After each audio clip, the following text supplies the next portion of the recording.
This is SelfWork, and I'm Dr. Margaret Rutherford. At SelfWork, we'll discuss psychological and emotional issues common in today's world and what to do about them. I'm Dr. Margaret, and SelfWork is a podcast dedicated to you taking just a few minutes today for your own self-work. Hello and welcome back to SelfWork.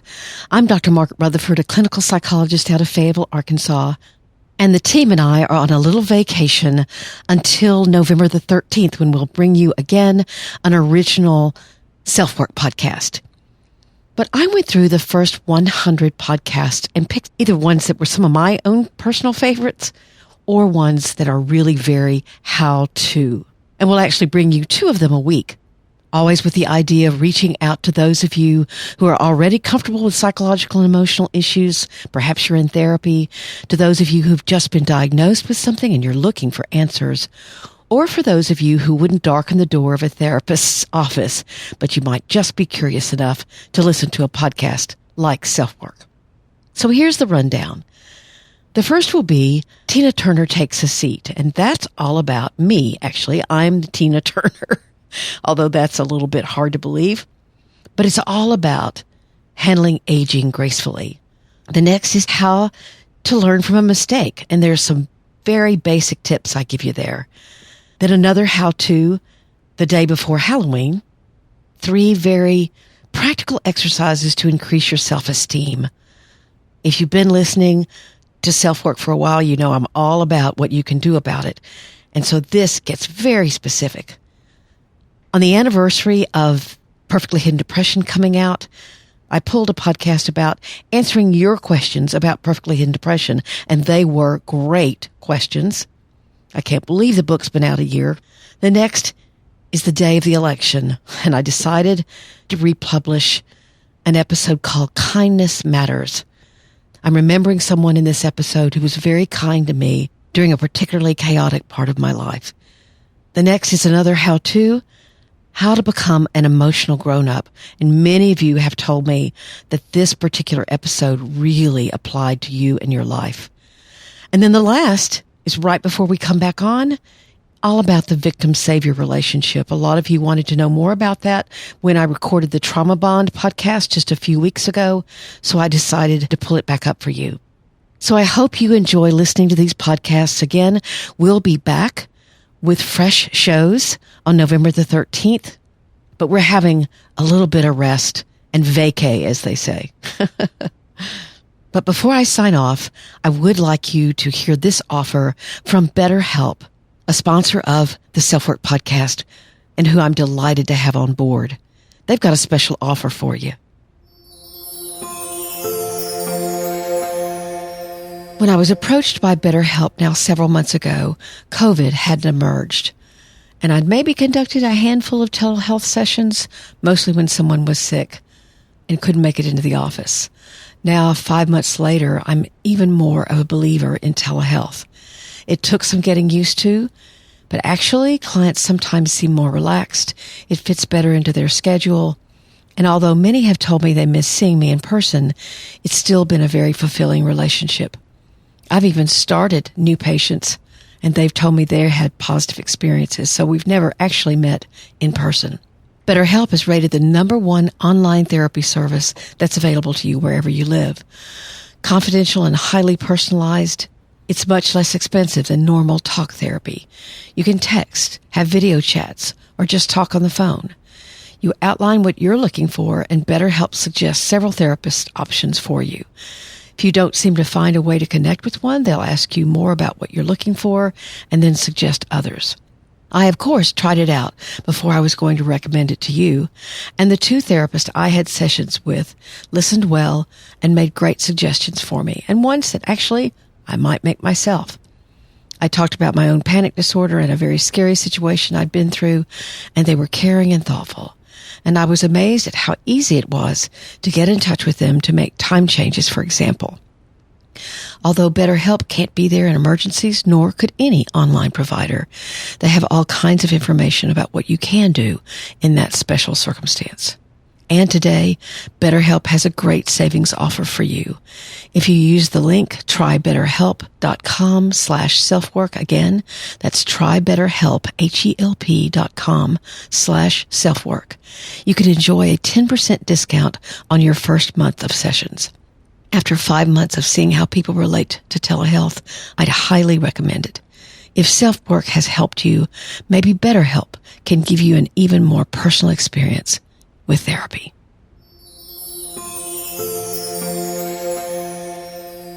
And so, now we'll focus on the topic of the day. Take care. I'm Dr. Margaret, and I'll see you November the 13th.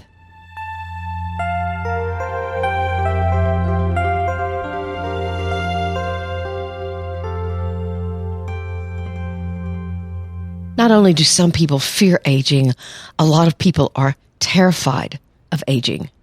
It can happen no matter the decade you're in. Sometimes people turning 30 just think that something dreadful has happened, or 40 or 50 or 60. You don't know if you're going to have enough money. You don't know if your body will hold up. You fear being lonely. You fear changes that are occurring. You fear being unhappy with the person you're with, but you also fear not being important to anyone anymore, or walking into a room and feeling that you no longer make a difference, that you no longer fit in. You can feel really out of control or even invisible. But there are ways to combat this fear, and I think it takes an attitude change. We're going to be talking about aging in families, or perhaps I should say aging in healthy families. Years ago, I heard an analogy about what good psychological health looked like in families. It was actually the topic of a guy who ran a bunch of nursing homes, or now we call them assisted living homes, and he was stressing the importance of the person in assisted living feeling important to the family, but he played this whole thing out with an analogy. Think about it as if that family's story is being played out on a stage. The central characters of the play are the parents. They speak the main lines. They have the most to do with what the play's about. The play, on that stage at least, is centered around them. Now their children run around downstage in front of the audience looking kind of cute, reciting a one-liner or two and getting lots of applause. But what about the grandparents? What role do they play? Why aren't they center stage? On this stage, their role becomes special appearance by. These days, it would be played by someone like Morgan Freeman or Meryl Streep. Their appearance, again, in a healthy family could make a marked difference in the play. They could be vital to the storyline. But they step down or step back from the central role in that family. They move over. They're no longer star of the show. What does that look like? The older generation supports and recognizes the need for their now very adult kids to become center stage, to have their own time in the spotlight. Now on another stage, their own stage with their own peers or in the community, they are and should be the central characters. But often, people are so afraid of aging, they won't step back. Maybe you're struggling with this. Maybe you have parents who are struggling with this. Maybe you have some friends whose parents are struggling with this. So when it's not working well, you might hear something like this or say it yourself. We have to go to Mothers for Christmas. You know, I'd really like to stay home and create rituals for my own children. Or something like, Dad gets furious if I don't check with him before I invest in the stock market. Or, I'm in my 30s and Mom still tells me what I should wear. These parents aren't letting go of the centrality of their role. It's like they can't step back into that special appearance by role. And that's simply not fair to the rest of the family. Of course, there are special circumstances where adult kids haven't matured and they remain needy, or perhaps you're a parent who are rearing your children's children. But healthier parents let go. They accept that they now serve a different role in their children's lives. That's what empty nest is all about, right? You back up, let go. Letting go takes awareness and intention. So now, of course, I've got a personal story to share with you. because it was the first time that I recognized that I needed to follow this advice myself. It was at the reception after my oldest nephew's wedding, and I was doing my best Tina Turner imitation, which I actually love to do, when I suddenly remembered the above analogy. I looked around, and I was the only older adult. They were adults when they got married, but I was the only older adult dancing. So what did I do?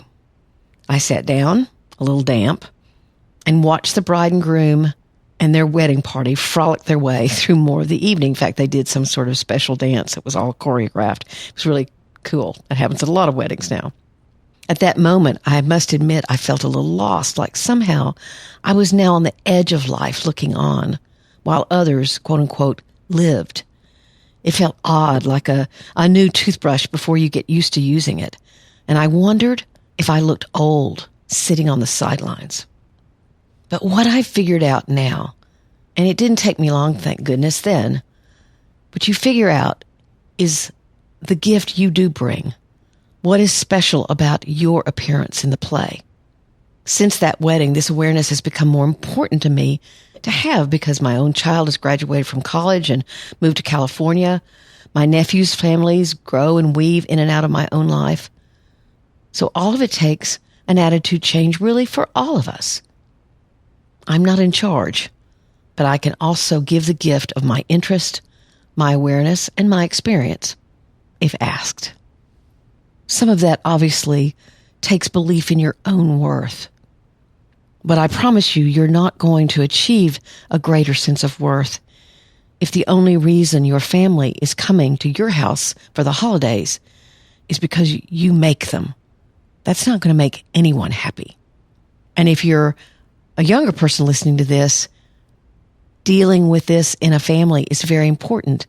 Finding a way to let your parents or even your grandparents know, I love you, but I want to set up my own rituals at my own house. Let me host you this time. It's a huge change in a family when that occurs. But I again became even more personally aware of the gifts that the older generation can bring. My Aunt Mary, a woman who was in her late 80s at the time of this story, came to a baby shower that we gave for the same couple from the wedding, pregnant with their first child. I'd cooked jambalaya and had a table piled high with other dishes. And I served it with a big ladle from the table and jeans and an apron. But sentimentally, I'd also used my mom's favorite silver decorative piece in the middle of the table and some of her serving pieces. My mother was no longer alive at that time. Later that day, I called Aunt Mary to thank her for coming. What she said brought really quick tears to my eyes. I noticed all of your mother's things. She would have been so proud of you today. And then she said something I was only beginning to figure out and what I'm talking to you about today. She said, I realized today that I was there for you, not for the new parents, but for you. Now, I can be sarcastic when I feel sentimental or when I'm touched. And so my quick reply was to remind her that my mother would have wondered why I didn't have the party catered and would have been more dismayed that I wasn't wearing heels and hose. But Aunt Mary was right. She would have been proud. No one could have given me that gift except my Aunt Mary. Her appearance had been very, very special. So as you age, look for what you have, really no matter what your generation. Look for what you have, not what you've lost. What your role can be, not what it was. Who you are now, not who you were.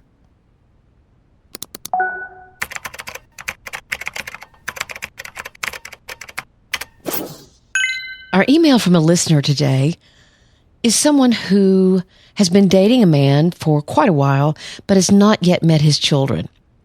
So here we go. Hello, I really enjoy your podcast. I'm in my 3rd year of graduate school studying counseling, so the podcast is helpful for me both personally and professionally. By the way, several comments and emails have told me that several therapists listen, or people studying psychology, and that just tickles me.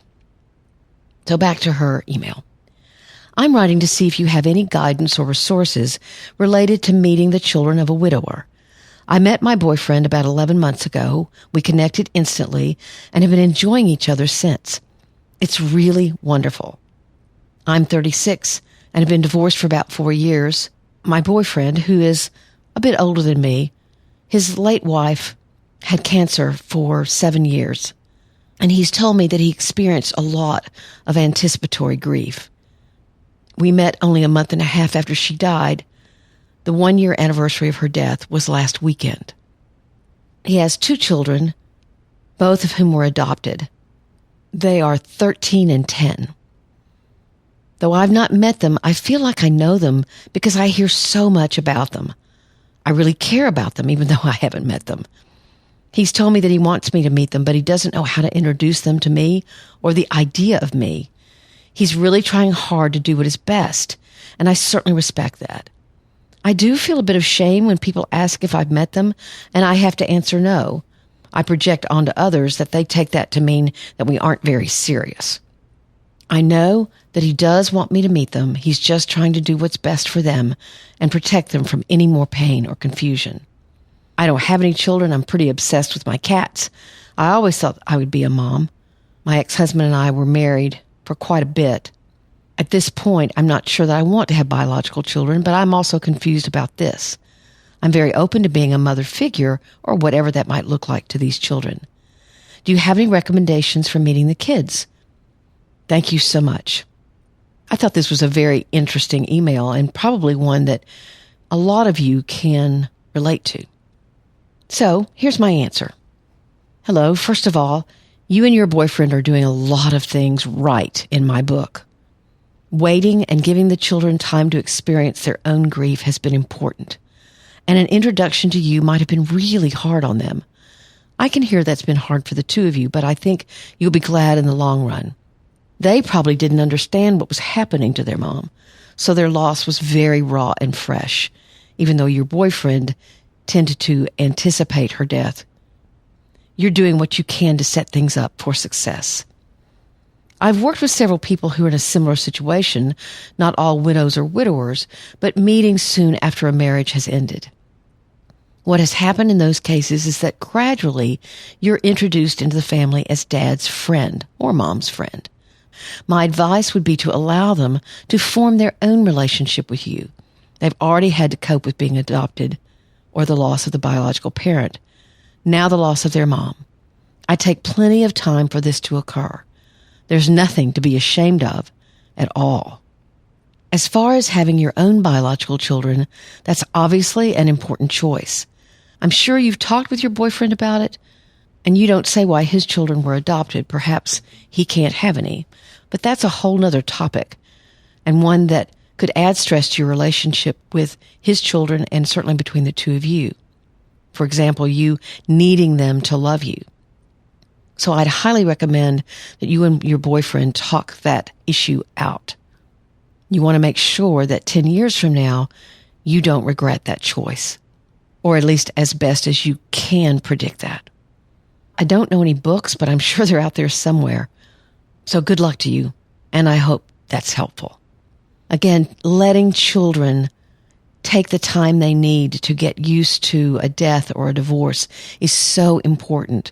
A lot of times the person that wants the divorce will justify their actions and the speed with which they divorced, saying, oh, the kids will be fine. The kids will be fine. And actually the kids will act fine because they want to please you.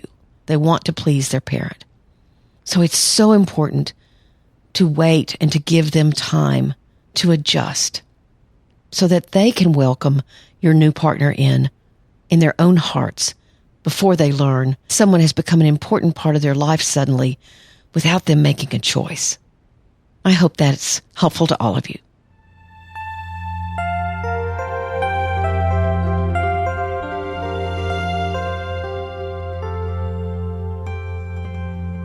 Thank you for listening to SelfWork.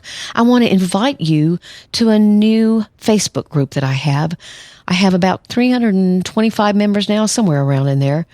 It's mostly women, a handful of men. Men are welcome. But we're going to be talking about depression, anxiety, perfectly hidden depression, just relationship issues. A lot of times people are not quite willing to ask questions directly, but you can send them to me at my email, askdrmargaret@drmargaretrutherford.com, and I'll put them in the group. But you can have access to me personally and ask questions of me and of the group. The way you get there is facebook.com/groups/selfwork. facebook.com/groups/selfwork. So I hope you'll join me there. Thank you for all the ratings and reviews. I'm almost reaching the 200 mark, which I said, 3 or 4 episodes ago that I would love to meet, especially by my 100th episode. I've tried very hard not to get all hooked into those numbers, but they do mean that people are encouraging me to continue, because I still see patients every week, quite a few of them actually, and I love doing the podcast. So I hope you'll leave a rating, and especially a written review, because that tells me quite specific information about what you like or what you wish were different. And don't forget to send those questions in, again, to Ask Dr. Margaret at drmargaretrutherford.com. You can jump on over to my website, which is drmargaretrutherford.com. You can subscribe there and get a newsletter every week with both this podcast and my weekly blog post. That's all, I promise. I'd love to have you there. But you can also subscribe just wherever you are. Thank you so much for being here. Take very good care. I'm Dr. Margaret, and this has been SelfWork.